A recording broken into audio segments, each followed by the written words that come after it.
what's up? So today I wanted to talk about my first experience running a marathon. So almost a week ago I ran my first marathon distance, and I actually ended up running about 27.1 miles total. So that was super cool. I achieved the exact goal I set out to achieve, which was awesome. So I just wanted to sort of talk about my day because it wasn't really a traditional like road marathon or really even like a traditional trail marathon. Wow, that's hard to say, trail marathon. But I just wanted to talk about the day because it was almost just like an ultra experience. So I just wanted to sort of go through my experience and how my day was. So what this race was, it was an 8-hour endurance race. So basically you just run however much you can or however much you want in 8 hours. And so I set out to have the goal of marathon distance. I wanted to complete that. I had never completed that, not even in training. So I wanted to take that step.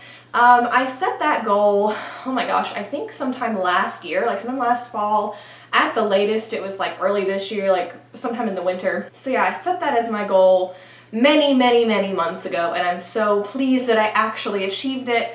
This is actually my second goal this summer that I set like back a long time ago and actually achieved right on the nose exactly what I wanted to achieve. So I'm feeling like really good about things, and yeah, I'm just having I'm having a great time this summer with my running now. First half of the summer was a little rough, but anyway, things are really looking up now as far as running and life and everything like that. So yeah, I just want to talk about my day. It was an absolutely amazing day. We were out there for the entire 8 hours.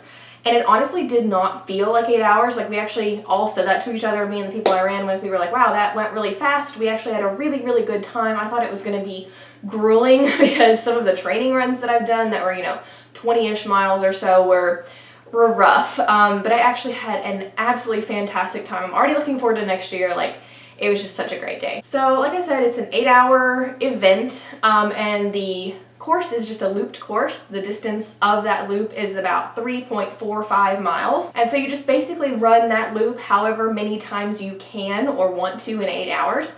And then actually at the 7th hour, so after 7 hours of running, once you come in from your last loop after the 7-hour mark, your last big loop, they actually have you run what they call hot laps, which is just like a 0.33, so like a third of a mile loop around like what they call the headquarters or base camp or whatever. It's just like a big mowed down field where everybody has all their tents and canopies and everything set up. You kind of treat it like your home base, or your, it's where your crew comes if you have that, or you can keep your supplies for the day and stuff like that. So it was just like a third of a mile loop around that. So during the last hour, you just run that third of a mile loop however many times, again, that you can or want. And that's just so somebody doesn't go out on the course in the last hour to try to do 3.5 miles and then maybe doesn't complete it. The course was a trail, obviously it wasn't a road, and it was, the course is deceptively tough. It's not super technical. There's about a mile of it that's like single track trail that really doesn't have any huge hills or anything like that. It's just got some rooty areas. And then there is probably a couple miles total of just like meadow, open field, grassy. There's a little bit of gravel, and then like another tiny area of trail that is a little hilly. That's kind of like a little pine forest. But overall, it's not a super technical trail. I'd rate it maybe like a 6 out of 10 overall as far as technicality. Definitely not the most technical trail I've ever run. Definitely not the easiest. But it's a really deceptively tough course. Running on grass is actually really tough, especially the more tired your legs get. It's hard to shuffle through that. And a lot of the course is out in the sun. Of course, the trail areas are more shaded, but the 2 miles or so of meadow is just, you're out in the pure sun for hours. And of course, the hotter the day got, the worse it felt to be out in the sun. So it started at 8 a.m., ended at 4 p.m., It didn't really start getting hot until maybe like around 11 or 12, like around noonish was when it really started to get hot, and then it was just pretty much miserable the rest of the day. It was close to 90 degrees. It actually wasn't as hot as the forecast had originally said, so we were all super grateful. We did have some cloud coverage throughout the day, so it wasn't as bad as it could have been, but I think the heat index was over 100. So, it was still a rough day. It was still hot. So, my goal that I set out to do was 7 of the big 3.5 mile loops, so that would have put me, I think, at about 24.1 miles. And I wanted to do 7 loops in 7 hours, and then I wanted to spend the last hour on the hot laps, doing the last 2.5 miles or so. The way the hot laps were actually set up, if I had done 6 laps, it would have put me at 26.1. So I wanted to do 7 laps, which would have put me at 26.4 to you know, surpass that marathon distance, because you did have to complete the whole lap for it to count. So since a marathon's 26.2, I was like, well, I can't be a 1/10 of a mile short. Like, I gotta go 2/10 of a mile over. And then I ended up actually doing 9 hot laps just because we had some time left and I felt pretty good. So ended up getting 27.1 overall. So yeah, my goal was to do a lap an hour, like a big loop an hour for the first 7 hours, and then 7 loops in the last hour. So I actually stayed right on course for that. Actually, a couple days before, what I decided to adjust my plan to was I was going to try to do my first 2 or 3 laps as fast as I could, or faster than an hour, so that I had some buffer time later in the day. And I'm so glad that I actually went in with that plan, because I desperately needed it by the end of the day. So I did my first 2 laps in an hour and 29 minutes, so averaging, you know, almost 45 minutes there a loop. And that's, you know, with stopping for nutrition, hydration, bathroom breaks, stuff like that. And I'll get into my hydration and nutrition plan in just a second. But yeah, so my first 2 loops in a little under an hour and a half, and then my next 2 loops I think were about 50 to 55 minutes each, somewhere in there. And I think I went out for my 4th loop at a little shy of 3.5 hours. I think it was like 3 hours and 23 minutes or something like that. So I had kept great time. I did my I wanted to do 5 loops by 12:30. So 5 loops in 4.5 hours. And I did that. I think I came in, it was about 4:20-ish, 4 hours and 20 something minutes when I came in. And I had done 5 loops. So that was exactly what I wanted to do. I was super happy that I did that. So I knew at that point I basically had like 2.5 hours to do 2 loops to get in time for the hot laps. So I was doing great. My first 2 loops, I was making great time. It was pretty cool in the morning. It was, I think we started out, it was like 68, 9 degrees, somewhere in there. Even by the time I finished my second loop at 9:30, it was still like 72. Like, the first couple of hours were really, really nice. And like I said, it did start to get hotter.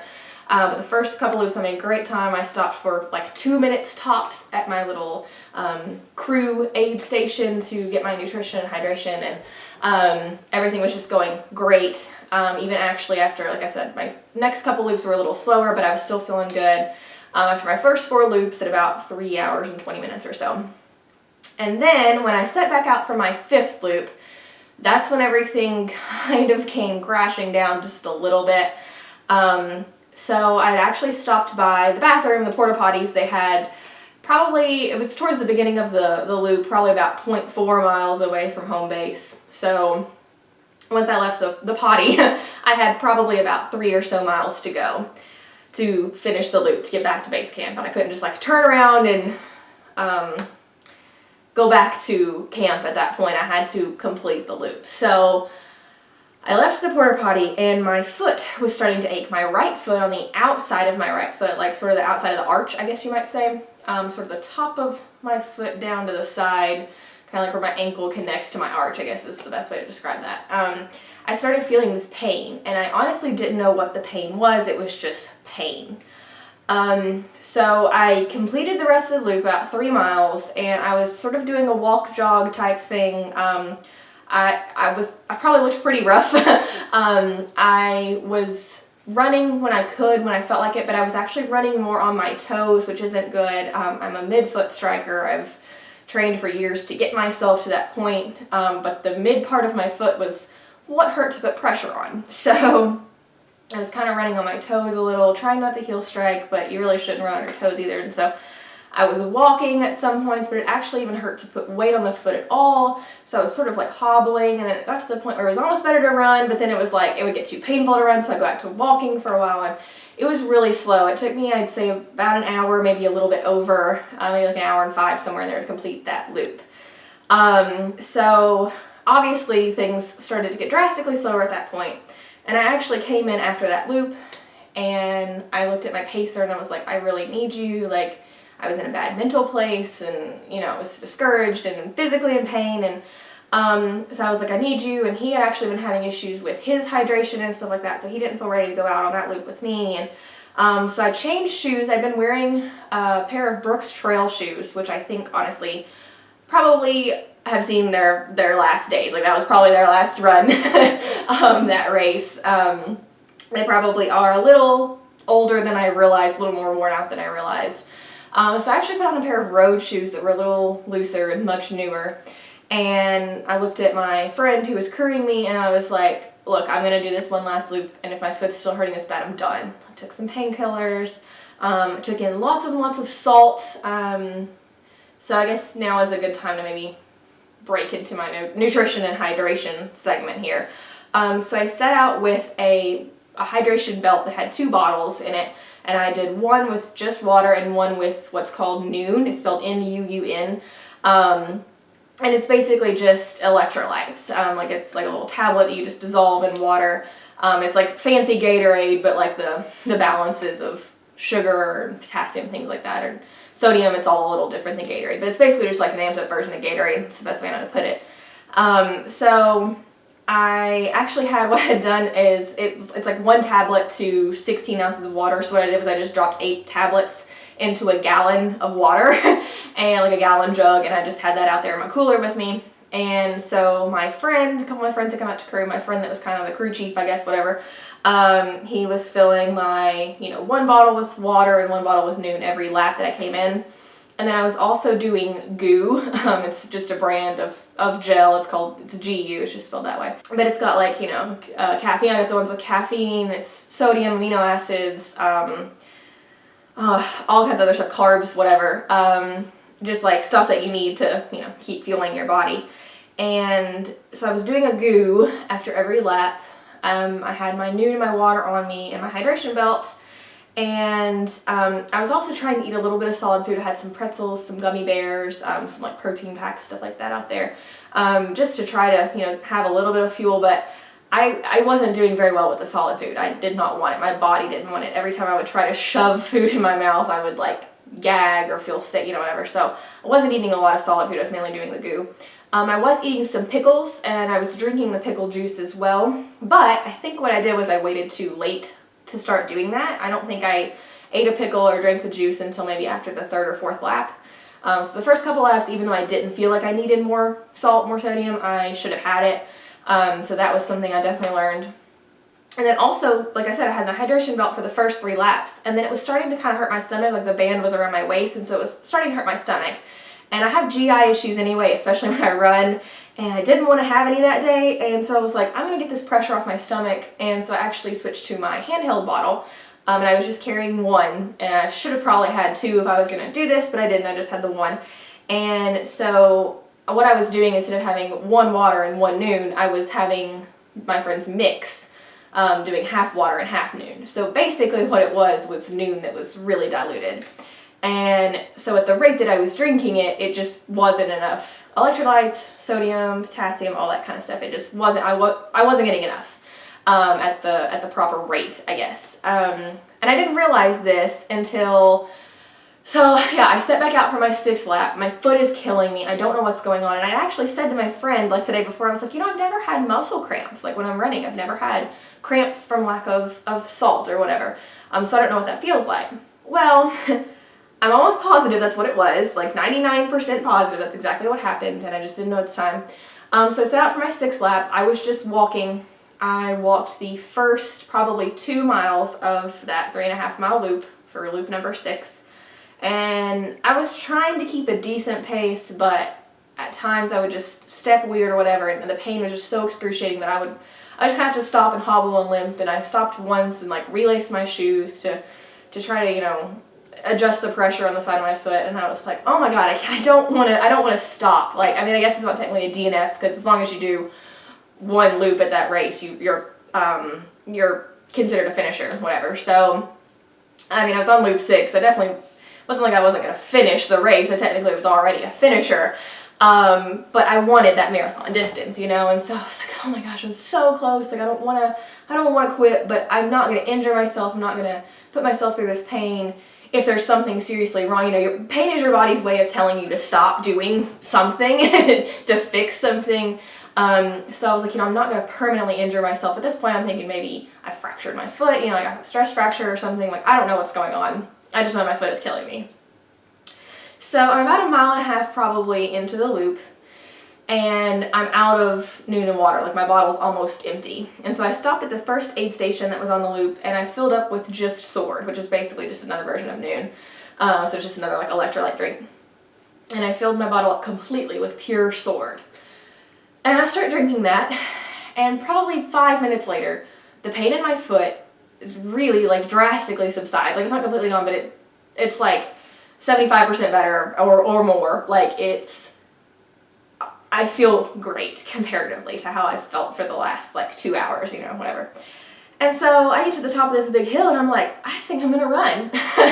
And so this is probably a little bit before mile 2, maybe like a mile and like 1.8, 1.6, I don't know, somewhere in there on the loop. And I start running and I'm like, I'm feeling great. Like, I feel really good. And so I actually catch up to a group of my friends. They're cheering me on at the aid station, the next aid station. I don't stop there. I feel great. And I'm actually running. So I do this little shuffle run, whatever, keeping a pretty decent pace for about a mile.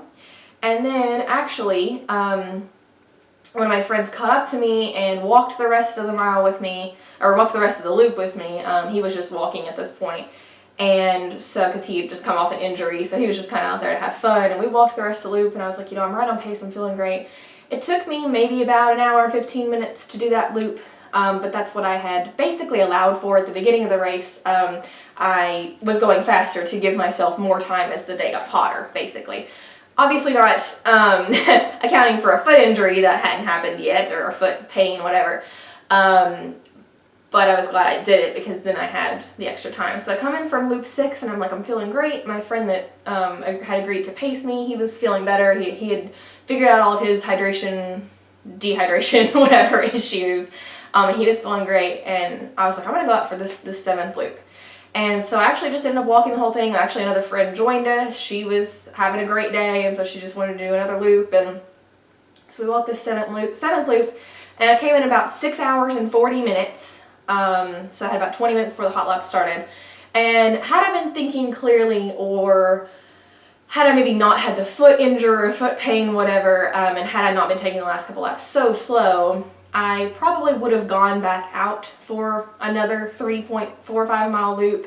Because like I said, I had about 20 minutes until they would have stopped you from going back out, and you're allowed to start. I mean, I guess up until like 6:59 you could start that last loop, but once the 7th hour hits, they don't let you back out on that course. They let you finish, but they don't let you start any loop. So had I been thinking, I probably could have gone back out and gotten, you know, even more mileage, but at this point, I'm happy I got exactly what I got. I'm not at all disappointed in myself. I set out exactly to get my goal. So like I said, once the hot lap started, we were kind of like walking one, running one, as far as, you know, the loops. And like I said, we ended up doing 9. We had a few minutes to spare. We actually stopped and picked out our medals, got some salt. We got some pickles, pickle juice, stuff like that, because it was really, really hot out there. That was the only bad thing about the hot laps, is they were really hot. There's no shade, so for an hour you're out there going around this 0.33 mile loop with no shade at all whatsoever. So that was rough, but yeah, I mean, we probably could have gotten more than 9, but we were just taking it easy at that point. Like I said, I got to my 27 and I was like, well, I'm definitely past the marathon. Like, I was good. I was fine with that. So yeah, I had a really, really great day overall. I was really grateful I had my friend out there crewing me, because he was able to give me my nutrition, hydration, fill things up when I needed it. I actually did end up switching back to my belt once I figured out that I just needed more salt. Like once I did the Sword on lap 6 and felt fine, I was like, okay, well, I just need more salt. And so I actually switched back to my belt for the last loop that we walked, and then for the hot laps. So I had my Noon and water, again, you know, 1 of each, so I was actually getting like a full dose of Noon every time I took a drink, and not a diluted sip, you know, whatever. So that's something I definitely learned, is that I need to do the sodium earlier on, especially on hot days like that. And I don't do good in the heat. I don't run well in the heat. It slows me down so much, jacks my heart rate up. I mean, it does that to everybody. I'm super, super sensitive to heat, and I think knowing that I'm super sensitive to heat kind of messes with the mind part of it a little for me. I don't know, but like I kind of go in expecting to not do as well, you know, and I give myself excuses to not push myself. So, but that's probably the only big race I'll ever do in the heat. I have some other races lined up this like fall, winter, spring coming up, and I know I run well in the cold, and I know that I peak in like, you know, the winter, early spring, whatever. So I'm learning to go with my body and what it can do. But yeah, I mean, I'm proud of myself for exactly what I did. I learned a lot. It helped me learn a lot about hydration and nutrition, and a little bit about, you know, shoes, equipment, things I need. I think I'm going to go with a vest for my next race instead of the belt or the handheld. I didn't want a vest for this race because I thought it would be too hot having an extra layer on me. But I think I'm going to definitely invest in that. I have a 50K in November, so I'm definitely going to invest in a vest and start using it. Then I don't know if I'll do the one with like the 2 bottles, or if I'll have one. I've actually seen one that's got like a bladder in a bottle, so I could do, you know, electrolytes in one, water in the other, and, you know, just keep filling up whatever throughout the day. But we'll see what ends up being better for me. Every person is different with what they prefer. But yeah, I've definitely learned a lot from this race as to what I need as a runner, what I need to do just as a human being. I didn't end up having any GI issues, so I plan on sticking with my goo. I think I'm going to try some UCAN instead of trying to do solid foods, because I know some people say they prefer solids, but I think I'm better with doing, you know, like the gels and liquids and stuff. So I'm going to try out some UCAN for my 50K instead of trying to do more solid food. And then I'm also going to try out Tailwind, maybe instead of Noon. The Noon and Sword did fine, but Tailwind also has nutrition in it as well, so has some significant calories and other things that you need. So I'm thinking of trying some different things. I think I'm going to try a new pair of trail shoes. I have always stuck with Brooks for trail and road. I've recently started trying Ultras for road.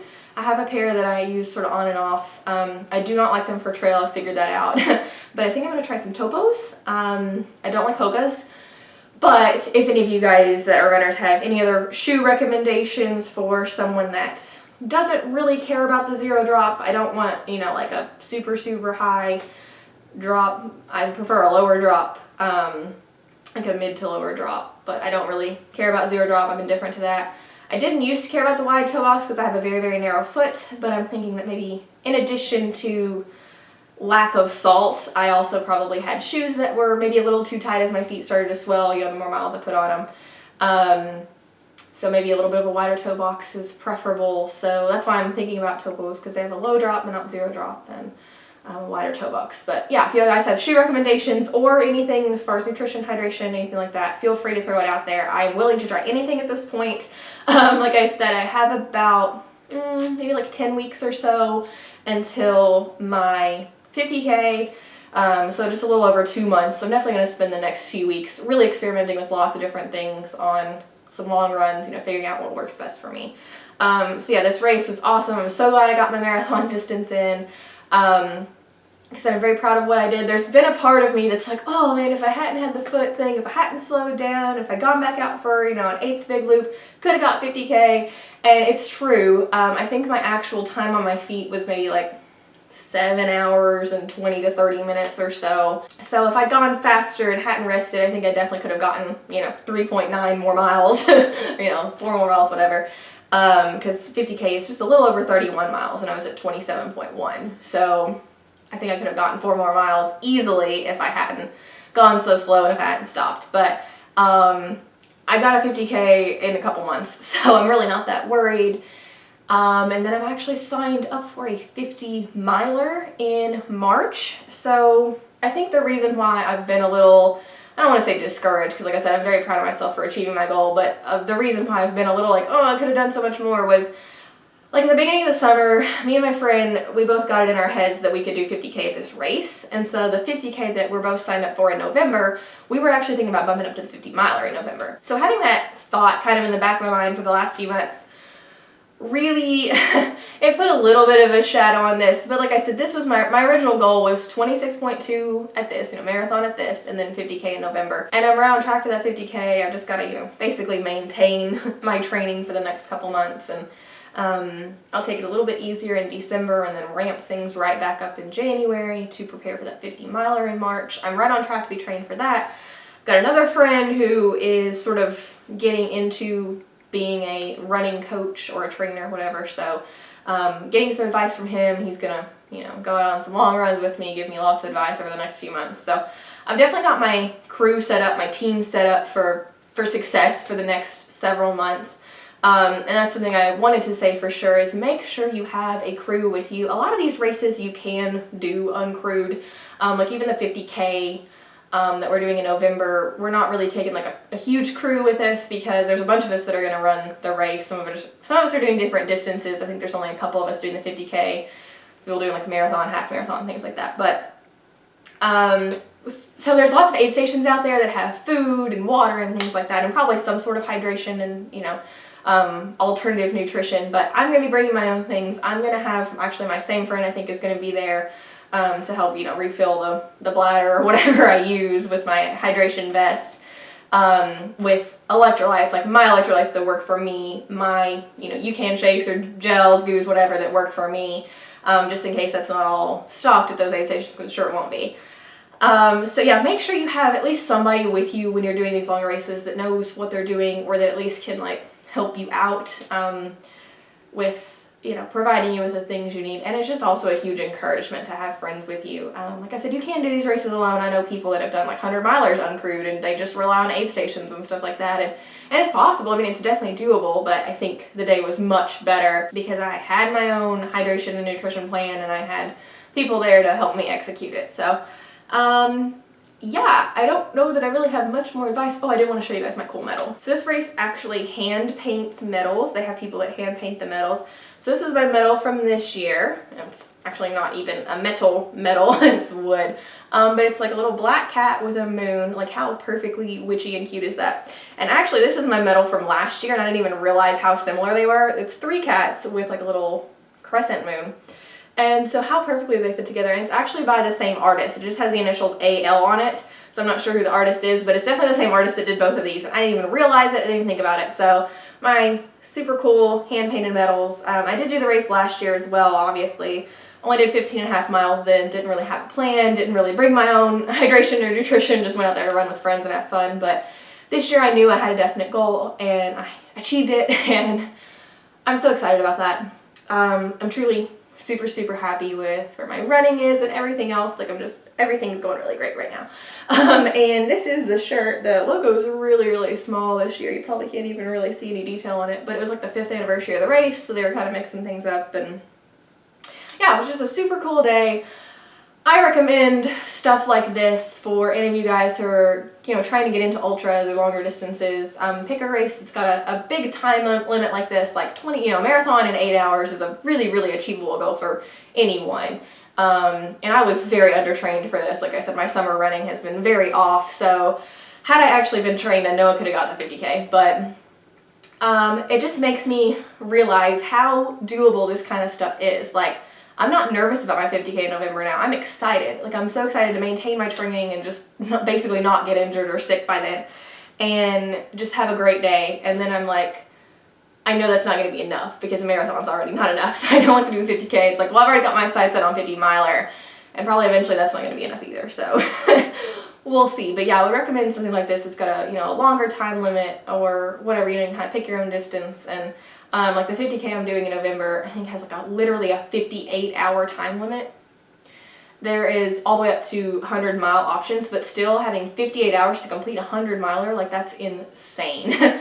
Most people I know can complete a 100-miler in about 24 hours or less. So, and I mean, that's, you know, people that are trained, but still, like, I think I could go out there and do it in like 58 hours. I'm completely untrained.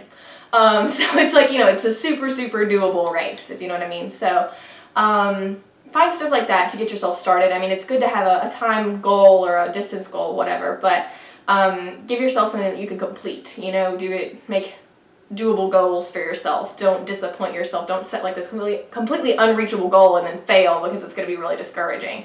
Set something that's within your sight, that's going to push you, but something that you know you can do. So, yeah. That's all the advice I have as far as running. Like I said, I'm even asking you guys for advice on nutrition, hydration, shoes, stuff like that. If any of you guys are ultra runners that are watching this, please let me know any advice you have. The only advice I have is make a plan, and, you know, make a plan that works for you. Take other people's advice, but figure out what works for you, and that's what I've done so far and what I'm continuing to do. So yeah, I wanted to share my experience with you guys because it was an amazing day. I know some of you had questions about it. But yeah, that's all I have, and I hope you guys are having a great Friday as always, and I hope to see you guys next week. Bye!